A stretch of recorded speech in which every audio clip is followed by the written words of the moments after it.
ভিন্ন ভিন্ন ইনসিডেন্টের ক্ষেত্রে তো ভিন্ন ভিন্নভাবে আমাদের আইনগত যে ব্যবস্থাটা নেওয়া দরকার সেটা আমরা নিয়ে থাকি।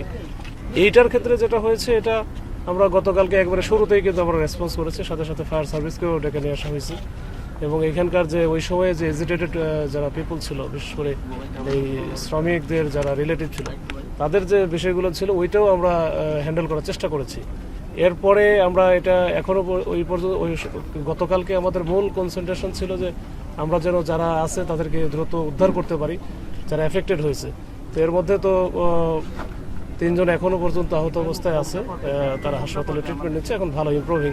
আর বাদ বাকি তো 9 জন এখানে নিহত হয়েছেন।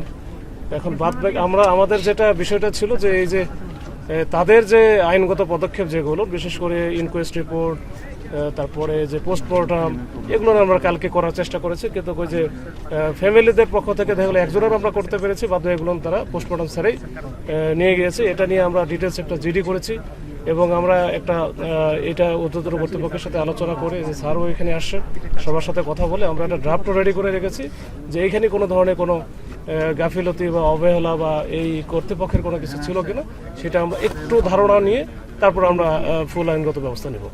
এখন পর্যন্ত কোনো মামলা? এখন পর্যন্ত মামলা রেকর্ড হয় নাই, তবে সব এটা প্রক্রিয়াধীন আর কি। নিহতদের পরিবারের পক্ষ থেকে কেউ কে না, এখনো কেউ আসে নাই এরকম। শুধু একজনের আমরা বললাম না, 9 জনের মধ্যে একজনের পোস্টমর্টম হয়েছে, বাদ বাকি কেউ পোস্টমর্টম করতে দেয়নি। এই